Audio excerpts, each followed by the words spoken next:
ओम शांति। सबसे ज़्यादा भय आपको लगता है शरीर छूट न जाए, इसी बात का भय लगता है ना। इसलिए थोड़ी सी भी शरीर में हलचल होती है तो कई प्रकार के विचार मन में उत्पन्न होते हैं और शरीर के जो सिम्टम हैं ये प्रचारित कर दिए गए हैं कि अगर आपको ऐसा लगे तो ये बीमारी, अगर आपको ऐसा लगे तो वो बीमारी, ऐसी कई बड़ी बड़ी बीमारियों का जिक्र आप सुन चुके हैं। इसी वजह से आपका भय और बढ़ता चला गया है। आप सोच सकते हैं कि भाई गीता में स्पष्ट वर्णन है कि परिवर्तन संसार का नियम है, तो शरीर में भी परिवर्तन तो होता ही है और शरीर के परिवर्तन से यदि हम घबराएंगे तो शरीर और खराब होता है और डर वाले विचार उत्पन्न करेंगे तो और खराब होता है। कोई स्वस्थ व्यक्ति है, उसे थोड़ी बहुत तकलीफ़ हुई और उसने जाकर जांच कराई और किसी ने स्वार्थवश ये कह दिया कि तुमको बहुत बड़ी फलानी बीमारी है, तो वो कमज़ोर होता चला जाएगा और जल्दी शरीर छोड़ देगा। ये सारा भय आपको क्यों उत्पन्न हो रहा है? ये सारा भय इसलिए उत्पन्न हो रहा है कि आप स्वयं के स्वरूप को जान नहीं रहे हैं, कि आप शरीर से अलग होने के बाद एक फरिश्ते बन जाते हैं, हल्के हो जाते हैं, लाइट हो जाते हैं, हर तकलीफ़ से मुक्त हो जाते हैं। आपके पास उड़ने की शक्ति आ जाती है, आप उड़ते हैं, आप सेकंड में एक देश से दूसरे देश जा सकते हैं। एरोप्लेन से भी तेज स्पीड आपकी है। इस दुनिया में आपसे ज़्यादा शक्तिशाली कोई दूसरा नहीं है। ये ज्ञान नहीं होने के कारण आप भयभीत होते रहते हैं। इसलिए जैसे एक लौकिक पिता अपने बच्चे को सिखाता है, बड़ा करता है और जब बड़ा हो जाने के बाद वो समझदार जब हो जाता है तो बाप उसे पुराने चित्र दिखाता है कि देखो तुम इतने गुलगुल थे, ऐसे देखो तुम यहाँ ऐसे खटिया में लेटे रहते थे, सोए रहते थे, ऐसे खेलते थे, ऐसा याद दिलाता है बाप। तो जो समझदार हो गया होता है बच्चा, बड़ा हो जाता है तो उसे बड़ा अच्छा लगता है, अरे वाह हम ऐसे थे क्या। अपनी पुरानी तस्वीर को, अपने बचपन की तस्वीर को वो सहेज कर रखता है। उसी प्रकार वो निराकार बाप परमात्मा, आप आत्माओं का बाप, वो भी आकर बताता है कि बच्चे तुम इतने शक्तिशाली हो, तुम बहुत मीठे हो, तुम बहुत प्यारे हो, तुम अपने उस स्वरूप को, बचपन के स्वरूप को याद करो कि तुम सतयुग में दैवी गुणों से भरपूर थे। ऐसे बाबा आकर याद दिलाता है। आप तो भगवान भगवान, प्रभु प्रभु, अल्लाह अल्लाह कह के चिल्लाते रहते हो। आपको ये नहीं मालूम है कि वो अल्लाह, वो परमात्मा, वो भगवान धरती पर आकर आपको बहुत प्यार से पढ़ाते हैं, सिखाते हैं, शक्ति भरते हैं, एक एक बात, पूरी जीवन की हिस्ट्री वो समझाते हैं। हम इधर उधर भागते रहते हैं। अभी हम कहते हैं भाई ये मुरली बाबा की है, ज्ञान मुरली है, प्यार वाली मुरली है, शांति देने वाली मुरली है। ये मुरली केवल ज्ञान मुरली ही नहीं है, ये मुरली पवित्र बनाने वाली मुरली है। मुरली इसलिए कहे क्योंकि सब मुरलीधर कहते रहते, इसलिए मुरली शब्द लिख दिया है ना। वास्तव में ये तो बाबा का प्रेम पत्र है, ये प्यार है। आप इसे बहुत गौर से सुनेंगे और अपनी जांच करेंगे जैसे एक लौकिक बाप अपने बच्चे को कहता है, देखो बेटा इधर नहीं जाना, ऐसे नहीं करना, ऐसे ऐसे करना, वैसे ही वो पारलौकिक बाप आकर हमको बहुत अच्छे से पढ़ाते हैं कि मीठे मीठे बच्चे हैं, पढ़ाई और दैवी कैरेक्टर्स का रजिस्टर रखो। हाँ, कि हम जो पढ़ रहे हैं वैसा ही चरित्र बना रहे हैं। दैवी चरित्र मतलब देने वाला चरित्र हो हमारा, देने वाला, सदा देने वाला, लेने वाला नहीं, देने वाला, शांति देने वाला चरित्र हो, आनंद देने वाला चरित्र हो। हाँ, हमसे सबको प्रेम की अनुभूति होती हो, अपनेपन की अनुभूति होती हो। उसके लिए बाबा ने हमसे गीत बनवाया, आप सुनना। अपनेपन के भाव का विस्तार हो, शांति जीवन का एक सार हो। अपनेपन के भाव का विस्तार हो, शांति जीवन का एक सार हो। आपस में भाईचारा और प्यार हो, सबके लिए खुला हृदय का द्वार हो। ऐसा गीत बाबा ने बनवाया हमसे, और वो अभी रिकॉर्ड भी हो गया है, आपको कुछ दिनों बाद सुनने भी मिलेगा संगीत के साथ। तो सबके लिए हमारा हृदय खुला हो, ये ऐसा वो वैसा ऐसा नहीं। धनवानों के लिए हृदय खुला है, गरीब के लिए नहीं खुला है। हाँ, जो कोई खराब है, दुष्चरित्र है, उसके लिए हृदय नहीं खुला है, जो चरित्रवान है उसके लिए खुला है, नहीं। आप सबको आत्मा देखेंगे, हल्का देखेंगे, शरीर से अलग देखेंगे, तो सबके लिए हृदय खुला रहेगा। बाबा का हृदय सबके लिए खुला, इसलिए आके देखो पढ़ाते हैं। तो बाबा कहते हैं भाई अपना दैवी कैरेक्टर्स का रजिस्टर रखो, और उस रजिस्टर को रोज चेक करो कि हमसे कोई भूल तो नहीं हुई। आप नोट करो, जैसे एक व्यापारी एक तरफ जमा दूसरी तरफ नामे ऐसा करके रजिस्टर रखता है, कितना घाटा हो रहा है कितना फ़ायदा हो रहा है उसे पता रहता है, उसी प्रकार वो व्यापार को मैनेज करता है। उसी प्रकार आप प्यार को भी मैनेज करो, जैसे व्यापारी व्यापार को मैनेज करता है वैसे ही हर एक व्यक्ति प्यार को मैनेज करे। भाई मेरे से कोई भूल तो नहीं हुई है, कोई मेरे से दुखी तो नहीं हुआ है, ऐसा। ये बाबा देखो कैसी विधि सिखा रहे। ऐसा थोड़ी आप परेशान हो रहे चले गए मंदिर हो भगवान भगवान करने लगे, भगवान क्या बोल रहे पहले ये तो भी देखो। बाबा कहते हैं तुम बच्चे किस पुरुषार्थ से राजाई का तिलक प्राप्त कर सकते हो। तो देखो उत्तर क्या है। पहला पॉइंट, सदा आज्ञाकारी रहने का पुरुषार्थ करो। संगम पर फरमान बरदार का टीका दो तो राजाई का तिलक मिल जाएगा।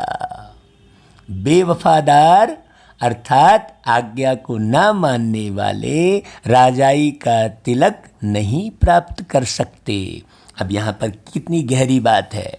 राजाई का तिलक अर्थात शांति का तिलक, प्रेम का तिलक, आनंद का तिलक, ज्ञान का तिलक, सुख का तिलक, पवित्रता का तिलक, यही राजाई का तिलक है।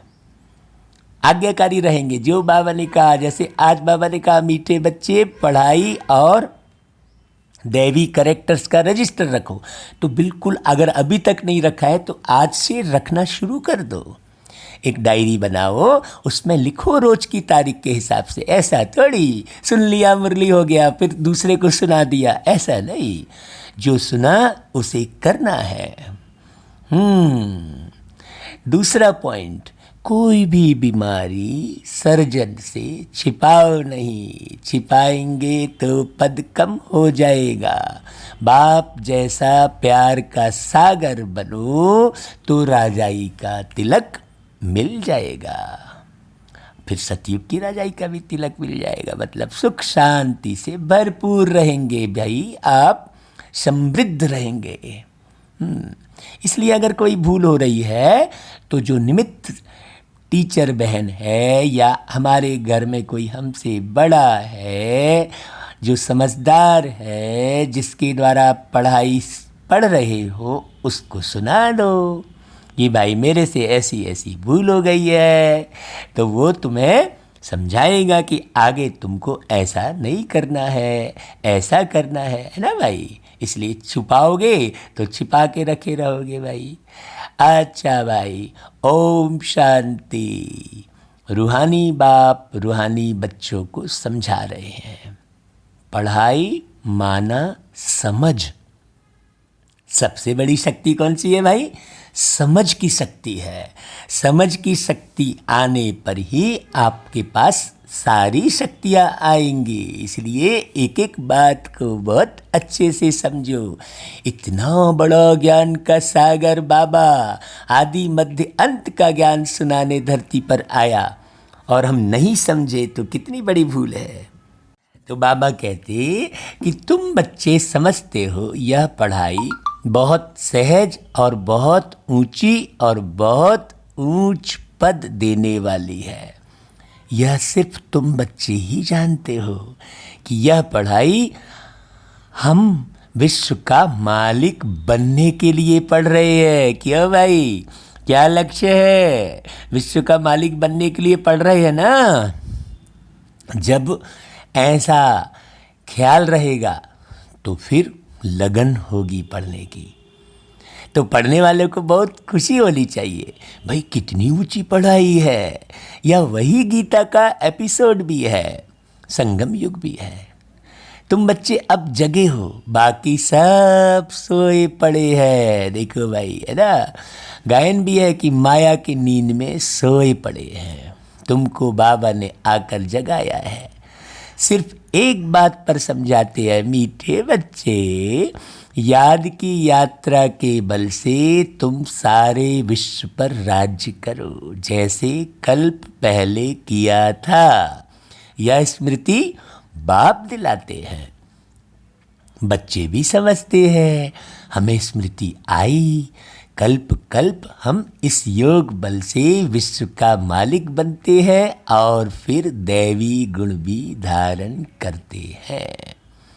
योग पर भी पूरा ध्यान देना है भाई। देखो दुनिया में तो योग पर ध्यान नहीं देते हैं। योग पर ध्यान नहीं देते हैं मतलब देखो, जैसे स्कूल में बच्चा गया तो भाई प्रेयर करा दिए। हाँ, प्रेयर में अच्छी अच्छी बात सुना रहे हैं, सिखा रहे हैं, लेकिन सबका ध्यान कहाँ चला जाता है? स्वर में चला जाता है, संगीत में चला जाता है। हाँ, उसमें क्या सिखा रहे हैं वो हमको धारण भी करना है, ये बात नहीं मालूम पड़ती बच्चों को। तो सबसे पहले प्रेयर करते हैं, फिर उसके बाद जाते हैं तो वो गणित और इतिहास और भूगोल और ये केमिस्ट्री और बायोलॉजी और दुनिया भर के जो विषय है सब पढ़ाते हैं। उनको ये नहीं मालूम रहता कि भाई हमारे अंदर दैवी गुण भी होने चाहिए। वो शिक्षा नहीं। रोज रोज रोज रोज बस गीत गवा देंगे, नृत्य करा देंगे, मनोरंजन में चुटकुले सुनाने का कार्यक्रम रख लेंगे, लेकिन चरित्र निर्माण का कार्यक्रम तो होता ही नहीं है। चरित्र निर्माण की प्रतियोगिता भी नहीं होती है, बाकी दुनिया भर की प्रतियोगिताएं होंगी। और बाबा आके देखो, एक एक अर्थ सृष्टि के आदि मध्य अंत का ज्ञान सुनाकर हमें कितना दैवी गुण से भरपूर करते हैं। इसे ही योग बल कहते हैं। हाँ, बाबा कहते हैं कि तुमको बाप ने आकर जगाया है। दुनिया वाले तो माया की नींद में सोए पड़े हैं। इसलिए बाबा कहते हैं कि भाई योग पर पूरा ध्यान देना। योग पर मतलब हमारी बुद्धि कितनी दिव्य बनी है। इस योग बल से तुम बच्चों में ऑटोमेटिकली दैवी गुण आ जाते हैं। बरोबर यह इम्तहान है ही मनुष्य से देवता बनने का। ऐसी स्कूल कहीं नहीं है भाई जहाँ मनुष्य से देवता बनने की बात कही जाए। बाकी सब जगह तो दूसरी पढ़ाई है, और बाहर में तो देवी देवताओं की पूजा सिखाई है। यहाँ तो पढ़ाई भी चरित्रवान बनने की है और देवता बनने की है। क्योंकि देवी देवता की पूजा क्यों करते हैं? क्योंकि वो चरित्रवान थे, और हम दुष्चरित्र हो गए हैं, तो दुष्चरित्र जो है चरित्रवान की पूजा करते हैं। तो पूजा करने से चरित्रवान थोड़ी बन जाएंगे, चरित्रवान बनने से चरित्रवान बनेंगे। तो बाबा कहता है यह भी जानते हो कि हमारे योग बल से सारा विश्व पवित्र होना है। क्योंकि हम आगे आगे चल रहे थे, बाकी सब पीछे पीछे चल रहे थे, तो हम गिरे तो सब गिरे। जैसे ट्रेन का डब्बा, इंजन पहले गिरेगा तो कई डब्बों को नीचे गिरा देगा, क्योंकि सब जुड़े हुए हैं एक दूसरे से, एक के बाद एक नीचे उतरते हैं।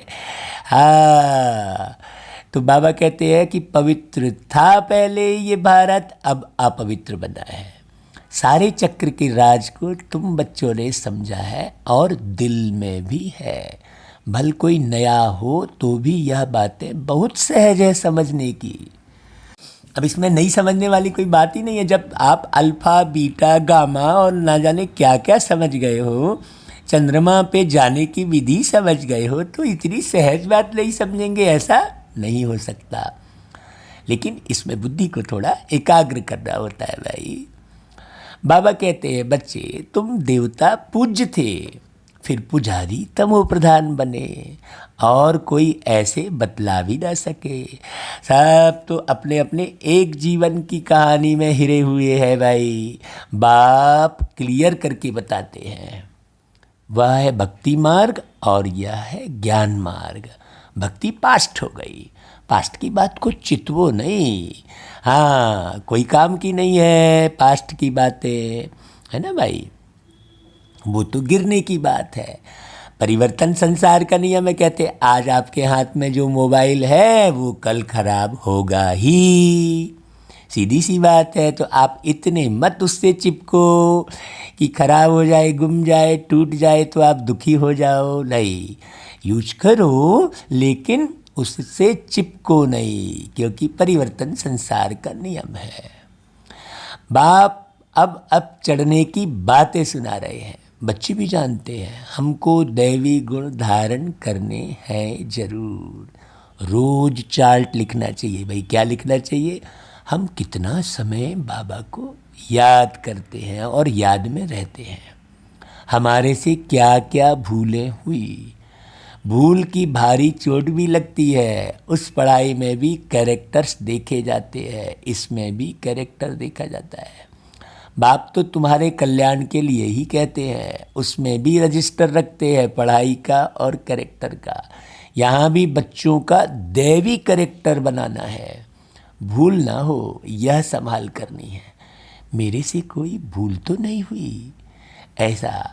इसलिए कचहरी भी करते हैं। रोज रात को बाबा ने कचहरी करने की बात सिखाई कि भाई सारा दिन आप इधर उधर भाग रहे हो, नहीं ध्यान दे पा रहे हो अपने ऊपर, तो सारे दिन के बाद अपने ऊपर ध्यान दो। मैंने किसी से उल्टा सीधा तो नहीं बोला। अपनी गलतियों को चेक करो। जो अपनी गलतियों की जांच करता है वो बहुत फायदे में रहता है। और कोई स्कूल आदि में कचहरी नहीं होती है, अपने दिल से पूछना है। बाप ने समझाया है, माया के कारण कुछ ना कुछ अवज्ञा होती रहती है। शुरू में भी कचहरी होती थी, बच्चे सच बताते थे। जब बाबा ने यज्ञ प्रारंभ किया था, बाप समझाते रहते हैं अगर सच न बताया तो वह भूलें वृद्धि को पाती रहेंगी, उल्टा और भूल का दंड मिल जाता है। भूल न बताने से फिर नाफरमान बरदार का टीका लग जाता है, फिर राजाई का तिलक मिल न सके। आज्ञा नहीं मानते हैं, वे वफादार बनते हैं तो राजाई पा नहीं सकते। सर्जन भिन्न भिन्न प्रकार से समझाते रहते हैं। सर्जन से अगर बीमारी छिपाएंगे तो पद भी कम हो जाएगा। वो आपका इलाज कैसे करेगा यदि आप डॉक्टर से सर्जन से बीमारी छुपाओगे? तो सर्जन को बताने से कोई मार तो नहीं पड़ती है ना भाई। बाप सिर्फ कहेंगे सावधान, फिर अगर ऐसी भूल करेंगे तो नुकसान को पाएंगे, पद बहुत कम हो जाएगा। वहाँ तो नेचुरल दैवी चलन होगी सतयुग में। यहाँ अभी पुरुषार्थ करना है, घड़ी घड़ी फेल नहीं होना है, बार बार फेल हुए फिर ध्यान दिए ऐसा नहीं, उसमें कमज़ोर हो जाएंगे आप। हाँ, है कि नहीं भाई? बाप कहते बच्चे जास्ती भूल ना करो। हाँ, भूल हो गई फिर बता दो तो माफ़ हो जाएगा, कहने का मतलब ये नहीं है कि आप भूल ही करते चलो। बाप तो बहुत प्यार का सागर है ना, बच्चों को भी बनना है। यथा बाप तथा बच्चे, मतलब आपके साथ भी यदि कोई व्यक्ति भूल कर देता है तो उसकी संभाल करो, ऐसे नहीं गुस्सा हो गए मारने पीटने लग गए, नहीं। बाबा कहते हैं भाई जैसे तुम राजा बन रहे हो तो यथा राजा रानी तथा प्रजा। बाबा तो राजा है नहीं ना भाई, राजा तो तुम बन रहे हो ना। तुम जानते हो बाबा हमको आप समान बनाते हैं, बाप की जो महिमा करते हैं वह तुम्हारी भी होनी चाहिए। भाई बाप समान बनना है ना। बाबा सावधानी देते हैं, देखो ये पुरुषार्थ का समय है, माया बड़ी प्रबल है ना, तुमको रजिस्टर रखने नहीं देती है। हाँ, माया के फंदे में तो पूरे फंसे हुए हो, माया की जेल से तुम निकल नहीं सकते हो, सच बताते नहीं हो। तो बाप कहते हैं एक्यूरेट याद का चार्ट रखो, सुबह को उठ बाबा को याद करो, बाप की महिमा करो, गीत गाओ। बाबा आप हमको विश्व का मालिक बनाते हो तो हम आपकी तो महिमा करेंगे। भक्ति मार्ग में कितनी महिमा गाते हैं, उनको तो कुछ भी पता नहीं। देवताओं की महिमा है नहीं, महिमा है तुम ब्राह्मणों की जो घर गृहस्थ में रहकर पवित्र बनकर दिखाते हो। हाँ भाई, घर गृहस्थ छोड़कर काम धाम छोड़कर शांति में रह गए तो कौन सी बड़ी बात है। हाँ, एक ड्रेस बदल कर और जो है दिखा दिए तो कौन सी बड़ी बात है। लेकिन घर गृहस्थ व्यापार में रहते हुए संतों जैसा जीवन जीना बहुत बड़ी बात है, यही मुख्य बात है। क्योंकि रहना तो घर में है, ऐसे अगर सब सन्यासियों को फॉलो करने लग जाए तो कोई घर ही ना बसे फिर तो दुनिया तो घर वालों से और व्यापार करने वालों से चलती है ना। हाँ, ये बड़ी गहरी बात है। तो घर गृहस्थ में रहकर सन्यासी जैसा जीवन जीकर बताओ। बाबा कहते हैं माने केवल महिमा बस मत करते रहो। हाँ, तो तुम ब्राह्मणों की महिमा है, सबको सदगति देने वाला भी एक बाप है, वह क्रिएटर भी है, डायरेक्टर भी है, सर्विस भी करते हैं और बच्चों को समझाते भी है। प्रैक्टिकल में कहते हैं भाई यहाँ धरती पे आके, ऐसा नहीं कोई कथा कहानी है। वो लोग तो सिर्फ भगवानुवाद सुनते रहते हैं शास्त्रों से, गीता पढ़ते आते हैं, फिर उनसे मिलता क्या है, कितना प्रेम से बैठ पढ़ते हैं, भक्ति करते हैं, पता नहीं पड़ता कि इनसे क्या होगा। यह नहीं जानते कि हम नीचे ही सीढ़ी उतर रहे हैं, दिन प्रतिदिन तमो प्रधान बनना ही है, ड्रामा में नूंद ही ऐसी है। इस सीढ़ी का राज सिवाय बाप के कोई समझा ना सके, शिव बाबा ही ब्रह्मा द्वारा समझाते हैं। ये बात अच्छे से समझ ले जो कोई, तो फिर मुरली को कभी छोड़े ना। यह भी इनसे समझकर फिर तुमको समझाते हैं। मूल बड़ा टीचर बड़ा सर्जन तो शिव बाप ही है ना, उनको ही याद करना है। ऐसे नहीं कहते कि ब्राह्मणी को याद करो, उनसे संबंध बना लो, नहीं, याद तो एक की रखनी है अंदर में, कभी भी किसी के साथ मोह नहीं रखना है भाई। एक बाप से ही शिक्षा लेनी है, निर्मोही भी बनना है, मोहन बनना है। मोहन, मोहन की पूजा करते हो लेकिन मोहन बनते नहीं हो। मोहन मतलब मोह ना रहे, इतना सा भी। हाँ, इसमें बड़ी मेहनत चाहिए, सारी पुरानी दुनिया से वैराग्य। ऐसा नहीं कि एक घर से छोड़कर जाके जंगल में रह गए, आजकल तो जंगल में भी नहीं रहते। बाबा कहते हैं बढ़िया आश्रम में देखते हैं बहुत सुख सुविधा है, बड़े बड़े आश्रम तो घर को छोड़ के भाग जाते हैं। तो ऐसा पुरुषार्थ थोड़ी करना है। हाँ, घर गृहस्थ में रह के अपने घर को संवारना है, घर के सदस्यों को संवारना है बाबा की शिक्षा लेकर। तो बाबा कहते हैं कि भाई सारी दुनिया से वैराग्य करो। क्यों? क्योंकि यह तो खत्म हुई पड़ी है, इसमें लव व आसक्ति कुछ भी नहीं। कितने बड़े बड़े मकान आदि बनाते रहते हैं, उनको यह भी पता नहीं है कि यह पुरानी दुनिया बाकी कितना समय है। हाँ, कई जो है आश्रम बनाने के बहाने बड़े बड़े बनाते हैं और रहते को नहीं है। हाँ, ऐसा भी नहीं है, वो फिर सारा इंतजाम सारी विलासिता खुद के लिए कर लेते हैं। तो फिर सबको लगता है अरे यार ये तो खुद के लिए ही कर रहा है, तो वहाँ से शिक्षा लेना बंद कर देते हैं, तो सारा गड़बड़ हो जाता है। बाबा कहते हैं बच्चे तुम अभी जगे हो तो औरों को भी जगाते रहो। बाप आत्माओं को ही जगाते हैं, घड़ी घड़ी कहते हैं अपने को आत्मा निश्चय करो, तो तुमको शरीर छूटने का भय या दुख नहीं होगा। शरीर समझते हो तो जैसे सोए पड़े हो।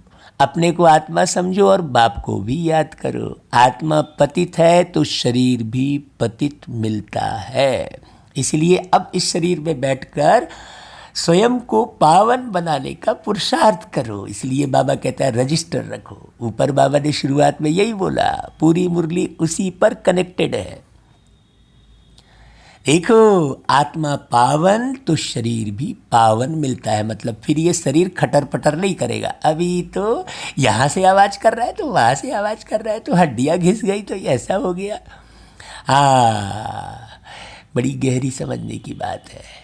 बाप समझाते हैं तुम ही इस देवी देवता घराने के थे, फिर तुम ही बन जाएंगे। कितना सहज है। ऐसे बेहद के बाप को हम क्यों नहीं याद करेंगे भाई। सुबह उठकर भी बाप को याद करो। बाबा आपकी तो कमाल है, आप हमको कितना ऊंच देवी देवता बनाकर फिर निर्माण धाम में बैठ जाते हो। बाबा कुछ नहीं लेते, देखो इतना ऊंच तो कोई बना ना सके, आप कितना सहज कर बतलाते हो। तो फिर बाप कहते हैं जितना टाइम मिले काम काज करते हुए भी बाप को याद कर सकते हो।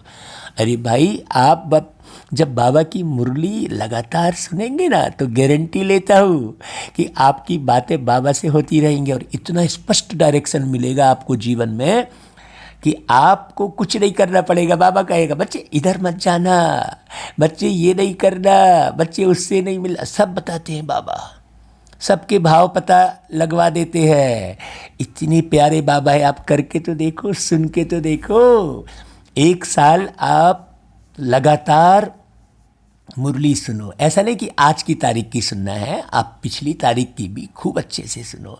थोड़ा मन लगाओ भाई, बाबा आया है फिर चला जाएगा, समय थोड़ी एक सा रहता है। हाँ, आज बाबा है, मुरली सुना रहा है, कल तो चला जाएगा फिर वतन। बाबा निर्वाण धाम में बैठ जाते हैं। तो इसलिए जितना टाइम मिले बाबा को याद करो। जब बाबा की मुरली सुनोगे तो बाबा की याद आएगी, है ना। कलयुग से उस पार शिवालय में ले जाने वाली यही मुरली है। इसी से तुम्हें बाबा की याद आएगी और ये याद ही तुम्हारा बेड़ा पार करने वाली है। शिवालय को भी याद करना है। शिवालय मतलब सतयुग। शिव बाबा का स्थापन किया हुआ स्वर्ग, तो दोनों की याद आती है। याद आएगी तभी तो नीचे उतरोगे भाई वापस सतयुग में और सुख पाओगे इस दुनिया में अपार। शिव बाबा को याद करने से हम स्वर्ग के मालिक बनेंगे। यह पढ़ाई है ही नई दुनिया के लिए। अभी तो ये पुरानी जर्जर हो गई है। अब बीमारी, वो मिलावट, वो भ्रष्टाचार, और देखो दुनिया में देखो कितना सब जगह आवाज़ हो रही है। जैसे गाड़ी पुरानी हो जाती है तो खटर खटर करती है ना, वैसे ये दुनिया भी पुरानी हो गई तो सब जगह खटर पटर सुनाई देती है। कोई शराब पी के हंगामा कर रहा है ना भाई, तो कोई धर्मवेद फैला रहा है, देखो तो सही, आपको तो दिखाई दे रही है ना। तो फिर बाप की नई दुनिया स्थापन करने जो आते हैं उस पे आप बहुत गौर करो। जरूर बाप आकर कोई तो कर्तव्य करेंगे ना। तुम देखते भी हो, बाबा कहते हैं कि मैं पार्ट बजा रहा हूँ ड्रामा के प्लान अनुसार। तुम बच्चों को 5000 वर्ष पहले वाली याद की यात्रा और आदि मध्य अंत का राज बताता हूँ, और वो भी देखो कितने प्यार से।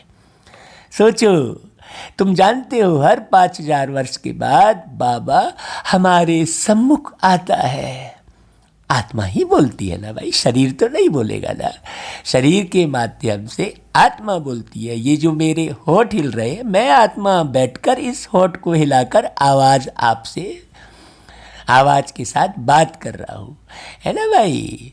गीत सुना रहा हूँ, मैं आत्मा, मुझ आत्मा में वो गीतों की लाइनें सब भरी हुई है। अब यहाँ से निकल कर फिर नया शरीर लूँगा तो फिर वहाँ गीत सुनाऊँगा भाई।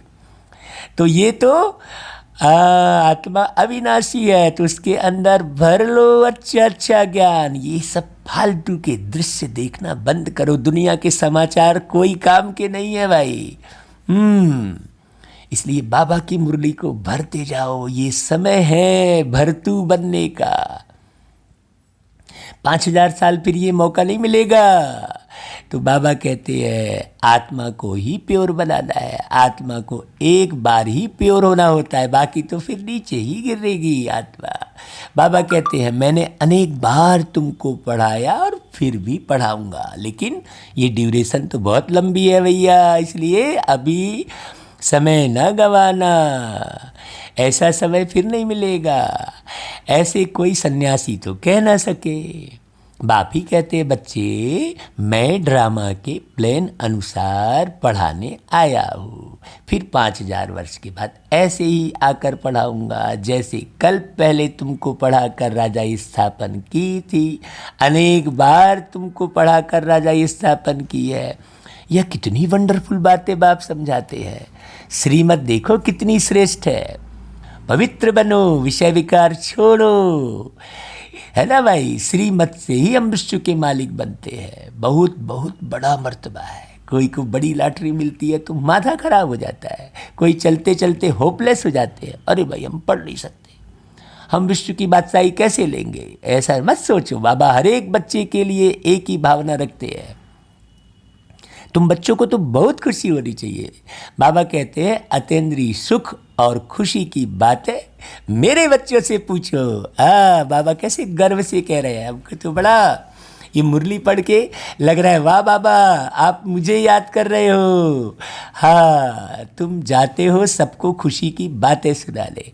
भाई ये यूट्यूब भी माध्यम बनाया है, आप पूरा सुनना। बिल्कुल, चलो बाद में सुनेंगे, ये काम याद आ गया नहीं, एक रस होकर सुनो, एक ही समय पर पूरा सुनो अच्छे से। सारा दिन फिर ये बातें बढ़िया बुद्धि में घूमती रहेगी, तो कहीं भी बुद्धि इधर उधर फंसेगी नहीं, दुख नहीं होगा। बाबा कहते हैं देखो तुम ही विश्व के मालिक थे, फिर 84 जन्म भोग गुलाम बने हो। गाते भी है ना, मैं गुलाम मैं गुलाम मैं गुलाम तेरा, ऐसा कहते हैं ना। समझते अपने को नीच कहना, छोटा होकर चलना अच्छा है। देखो बाप कौन है उनको कोई जानते नहीं, उनको भी सिर्फ तुमने जाना है। बाबा कैसे आकर सबको बच्चा बच्चा कह समझाते हैं। यह आत्मा और परमात्मा का मेला है जो कोई समझ ही नहीं पाता है भाई। उनसे हमको स्वर्ग की बादशाही मिलती है। बाकी गंगा स्नान आदि करने से कोई स्वर्ग की राजाई तो नहीं मिलती है ना। बाबा हथेली पर स्वर्ग लेकर आया है। गंगा स्नान तो बहुत बार किया। यूँ तो पानी सागर से आता है, परंतु यह बरसात कैसे पड़ती है इनको भी कुदरत कहेंगे भाई। गर्मी में भाप बन के पानी ऊपर जाता है, वही वाष्पीकृत होके वापस मिलता है। अब कहते हैं वो इंद्र बरसाता है पानी। अब कोई इंद्र थोड़ी है ऊपर में बैठकर कोई बटन चालू कर रहा है तो पानी गिरेगा। देखो तो बरसात करने के लिए यज्ञ करेंगे, इंद्र की पूजा करेंगे। देखो साइंस का युग है, सब साइंस ने सब कुछ सिद्ध भी कर दिया है, उसके बाद भी लोग कैसे हिरे हुए हैं, क्योंकि बाबा का ज्ञान नहीं है। क्योंकि साइंस ने आपको परमात्मा का ज्ञान नहीं सुनाया, ये मुख्य बात है। परमात्मा का ज्ञान तो सबसे बड़ा साइंटिस्ट शिव बाप ही आकर सुनाएगा ब्रह्मा के तन में। तो बाबा इस समय तुमको सब कुछ समझाते हैं भाई। धारणा भी आत्मा ही करती है ना कि शरीर। कोई भी विचार तुम्हारे अंदर आते हैं ना, शरीर में थोड़ी। आत्मा तुम शरीर छोड़ के चले जाओगे तो शरीर थोड़ी कोई हिलेगा डुलेगा। तुम फील करते हो बरोबर बाबा ने हमको क्या से क्या बना दिया। हाँ, अब बाप कहते हैं बच्चे अपने पर रहम करो, कोई अवज्ञा ना करो, है ना। आनंद सिंधु लेता अंतर में है हिलोरी, अपना बना के हमको, अपना बना के हमको क्या से क्या कर दिया, मेरे लाडले कहा, मेरे लाडले कहा, आंचल में भर लिया।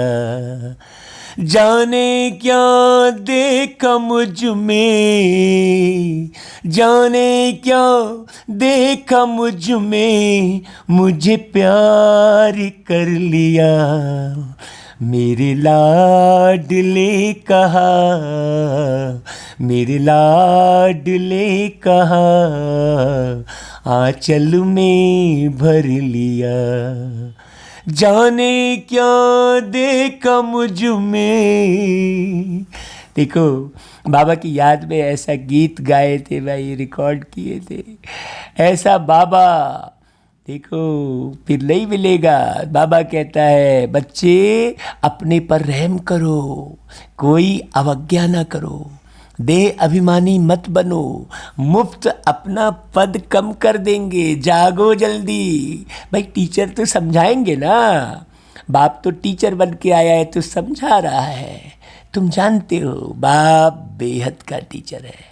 दुनिया में तो कितनी ढेर भाषाएं हैं, कोई भी चीज़ छपती है तो सब भाषाओं में छपानी चाहिए ना।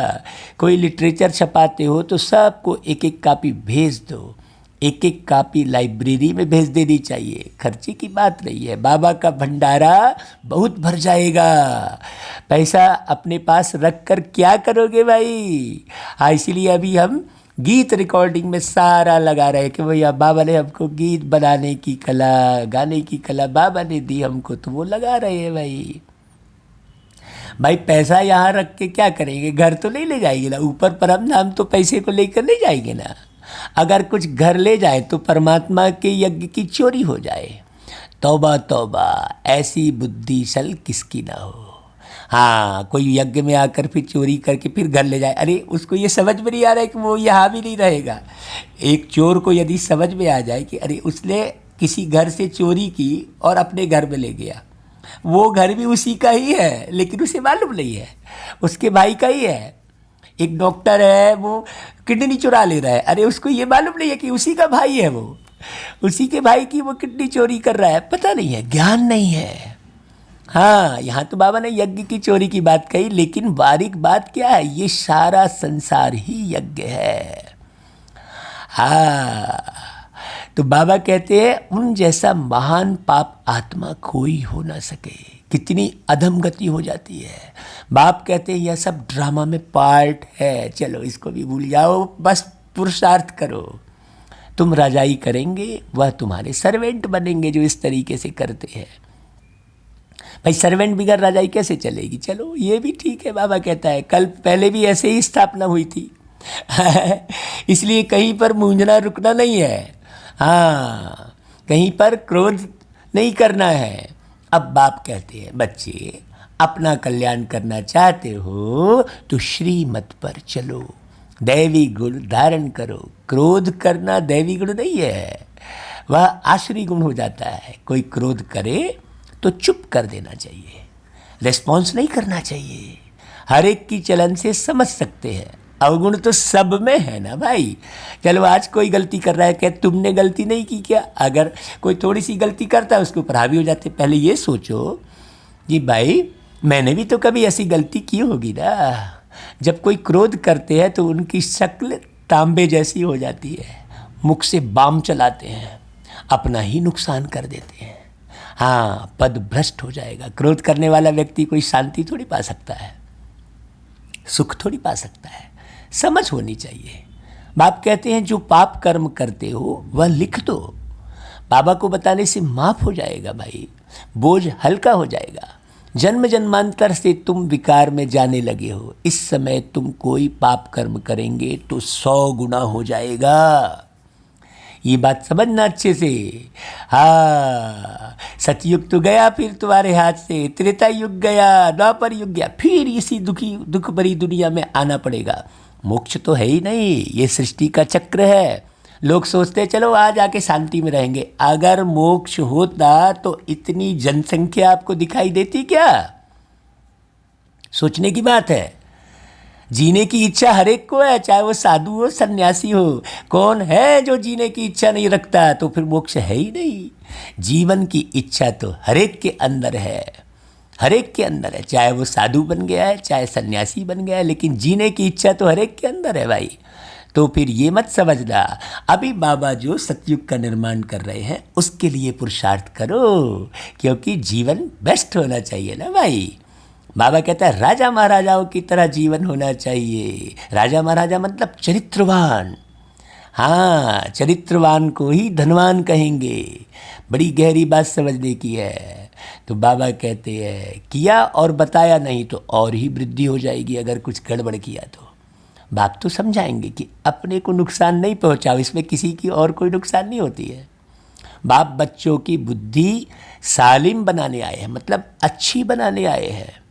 जानते हैं यह कैसा पद पाएंगे, वह भी 21 जन्मों की बात है, कोई 1-2 जन्म की बात नहीं है। 2500 साल का राज्य पाएंगे आप। यहाँ 5 साल के पद के लिए कैसा भागते हैं, उल्टा सीधा करते हैं। 5 साल के लिए, वो भी 5 साल। हाँ, कुर्सी डगमग डगमग होती रहती है। कब कुर्सी छूट जाए कोई पता नहीं है। कौन सा साथी तुमको जो है तुम्हारे मत देना बंद कर दे और तुमको कुर्सी से नीचे गिरा दे, कोई ठिकाना नहीं है। बाबा तो ऐसी दुनिया बना रहे हैं जो 2500 साल तुम राज्य करेंगे। जो सर्विसेबल बच्चे हैं उनका स्वभाव बहुत मीठा चाहिए भाई। सर्विस पर तो निकले हो लेकिन स्वभाव खराब है तो कोई सर्विस तुम्हारे से नहीं होने वाली है। कोई झट बाप को बतलाते बाबा हमसे यह भूल हुई, बाबा खुश होते हैं। भगवान खुश हुआ तो और क्या चाहिए। यह तो बाप टीचर गुरु तीनों ही है। कौन? शिव बाबा। नहीं तो तीनों ही नाराज होंगे भाई। हाँ, अच्छा। फिर बाबा कहते मीठे मीठे सिकी लदे बच्चों प्रति मात पिता बाप दादा का याद प्यार और गुड मॉर्निंग। रूहानी बाप की रूहानी बच्चों को नमस्ते भाई। रूहानी बच्चों को नमस्ते करते हैं बाबा। जिस्मानी ख्याल रखने वाले बच्चों को नमस्ते नहीं मिल रही है, ना याद प्यार मिल रहा है। बहुत ध्यान से सुनना बाबा। रूहानी बाप कहते हैं, रूहानी बच्चे कहते हैं। तो अपने को आत्मा निश्चय करके चलो। और हम बच्चों की भी प्यारे बाप दादा को याद प्यार गुड मॉर्निंग और नमस्ते। अब भाई धारणा के लिए क्या सार है देखो। श्रीमत पर चल, अपनी बुद्धि सालीम रखनी है, मतलब अच्छी रखनी है, भ्रष्ट नहीं करना है, कोई भी अवज्ञा नहीं करनी है। क्रोध में आकर मुख से बाम नहीं निकालना है, चुप रहना है। हाँ, दूसरी पॉइंट, दिल से एक बाप की महिमा करनी है। इस पुरानी दुनिया से आसक्ति व प्यार नहीं रखना है। बेहद का वैरागी और निर्मोही बनना है। फिर वरदान, अपने अव्यक्त शांत स्वरूप द्वारा वातावरण को अव्यक्त बनाने वाले साक्षात मूर्त भव। हाँ, कोई भी आपके सामने आए तो वो अशरीरीपन का अनुभव करे। ऐसे इस देह दुनिया दौलत से दूर रहो, दूर चलो, दूर, वो दूर, बहुत ही दूर रहते हैं वो जमी से, चलो हम ले चले, तुम्हें भी ले चले। ऐसा भी गीत बना है भाई, आपको सुनाएंगे फिर। बाबा कहते हैं जैसे सेवाओं के और प्रोग्राम बनाते हो, ऐसे सवेरे से रात तक याद की यात्रा में कैसे और कब रहेंगे यह भी प्रोग्राम बनाओ। भाई हमने तो प्रोग्राम बनाया था कि सवेरे 3 बजे से जो उठकर अपना नाम दर्ज कराना चाहे वो कराए वे। बाबा की याद में बैठने का प्रोग्राम बनाओ और बीच बीच में 2-3 मिनट के लिए संकल्पों की ट्रैफिक को स्टॉप कर लो। हाँ भाई हमने तो अपने घर में वो ट्रैफिक कंट्रोल जो मशीन है वो भी लगाई हुई है। वो बिल्कुल जैसे मधुबन में बजती है ना, हर एक घंटे में 1 मिनट वाली और फिर एक एक टाइम में 3-3 मिनट वाली जो बजती है वो हमने घर में लगा रखी है। तो बिल्कुल मधुबन लगता है हमको हमारा घर। आप भी अपना ऐसा बना लो, ट्रैफिक को स्टॉप कर लो, संकल्पों की ट्रैफिक को, है ना भाई। जब कोई व्यक्त भाव में ज़्यादा दिखाई दे तो उनको बिना कहे अपना अव्यक्ति शांत रूप ऐसा धारण करो जो वह भी इशारे से समझ जाए। इससे वातावरण अव्यक्त रहेगा, अनोखापन दिखाई देगा और आप साक्षात्कार कराने वाले साक्षात मूर्त बन जाएंगे। हाँ कोई फंतासी नहीं, आपका जीवन दिखाई दे। कुछ ऐसा कर जाए हम कि जीवन ही संदेश बने, कुछ ऐसा कर जाए हम कि जीवन ही संदेश बने। हाँ देखो हर लाइन में बाबा ने गीत बनवाया है भाई। आप इन गीतों को भी आगे बढ़ा सकते हो। हम 2 लाइन सुनाते हैं, आप आगे लिखो। आप भी अपना नाम रोशन करो भाई, बाबा की ज्ञान में नाम रोशन करो, बाबा का नाम बाला करो, पवित्र रहो, सबको पवित्रता सिखाओ, सत्य रहो, सबको सत्यता सिखाओ। क्योंकि आज का स्लोगन भी वही है, संपूर्ण सत्यता ही पवित्रता का आधार है। इसलिए शिव बाबा के लिए कहते हैं सत्यम शिवम सुंदरम, कहते हैं ना।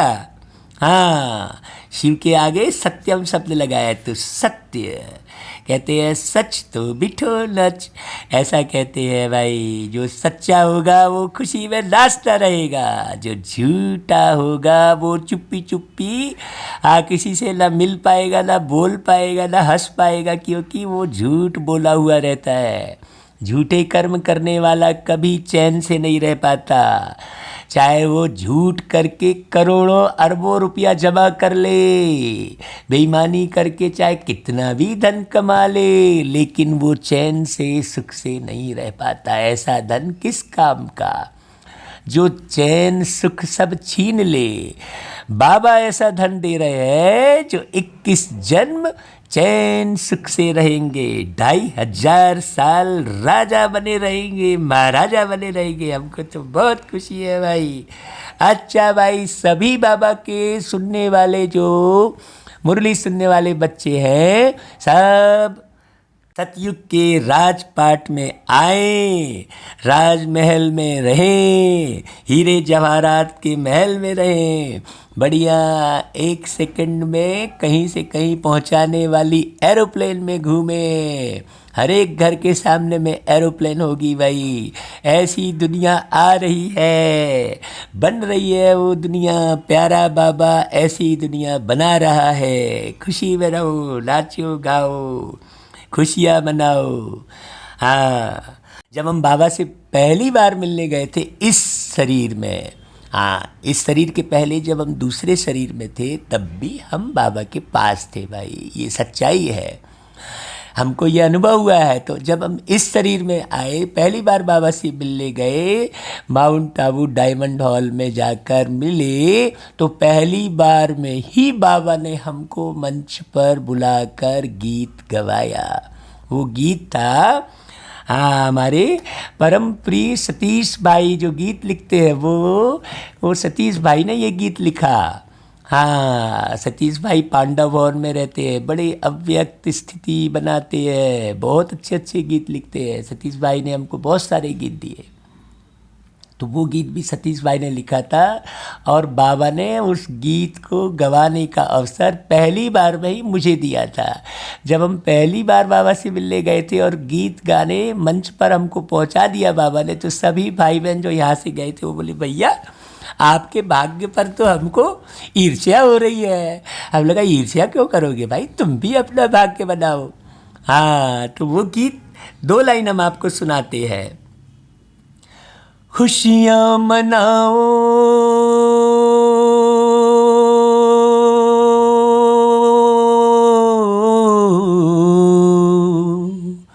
खुशियाँ मनाओ, अरे नाचो गाओ, मस्ती से अपना जन्मदिन मनाओ, मस्ती से अपना जन्मदिन मनाओ। एक साथ बाप और बच्चों का ये आया जन्मदिन, प्यारे बाबा मुबारक आपको ये प्यारा जन्मदिन। देखो भाई, वो जो दिन था वो शिवरात्रि का दिन था और पहली बार ही जब हम इस शरीर में रहते हुए पहली बार जब हम बाबा से मिलने माउंट आबू डायमंड हॉल में जब बाबा से मिलने गए तो उस दिन शिवरात्रि का दिन था और बाबा को जन्मदिन की बधाई देने का अवसर मुझे बाबा ने दिया मंच पर बुलाकर। हाँ, सतीश भाई ने दिया, भाई आप गीत गाओ, नए नए भाई आए हो, चलो आप गाते हो आप गा लो। ऐसा उठाने वाला केवल एक ही बाबा है और बाबा की विद्यालय है और कहीं नहीं। सब जगह हम 2 लाइन गाने के लिए तरसते थे पहले कि कहीं हमको स्टेज मिल जाए, कहीं गाने का अवसर मिल जाए। और जब हम बाबा से जुड़े तो बाबा ने पूरे विश्व स्तर पर हमें खड़ा कर दिया। शुक्रिया बाबा। बाबा की बहुत याद आती है। हमको लगता है सभी बाबा के बच्चे ऐसा ही गीत गाए, सब बाबा को बहुत याद करें। बाबा एक एक लाइन सुनते हैं आपकी, एक एक लाइन देखते हैं, पूरा जीवन देखते हैं बाबा आपका। हाँ, बाबा जब पूरे 84 जन्मों के जीवन कहानी को जानते हैं तो क्या तुम्हारा ये वाला जीवन नहीं जानेंगे? सब जानते हैं बाबा। आप बस श्रीमत पर चलते रहो, श्रीमत का उल्लंघन मत करो मीठे मीठे भैया बहनों। हाँ, पवित्र रहो, सच्चे रहो, खूब पुरुषार्थ करो भाई, खूब पुरुषार्थ करो। समय फिर चला जा रहा है, जल्दी जल्दी पुरुषार्थ करो, खूब बाबा को याद करो, सांसों सांस बाबा को याद करो, क्योंकि हर सेकंड सांसें कम हो रही है। आपने कई बार हमने वो गीत सुना है, ये सांसें हो रही है कम, ये सांसें हो रही है कम, ओ मानवी तू मिटा ले अपने मन के तम। है ना भाई? चलो भाई, हमको तो ऐसा लगता है कि बाबा की बातें आपको सुनाते रहे और आप सब हम सब मिलकर संपन्न बनकर बढ़िया परम धाम में उड़ते जाए और वापस बढ़िया एक साथ राजमहल में जन्म ले। अच्छा भाई, ओम शांति, ओम शांति।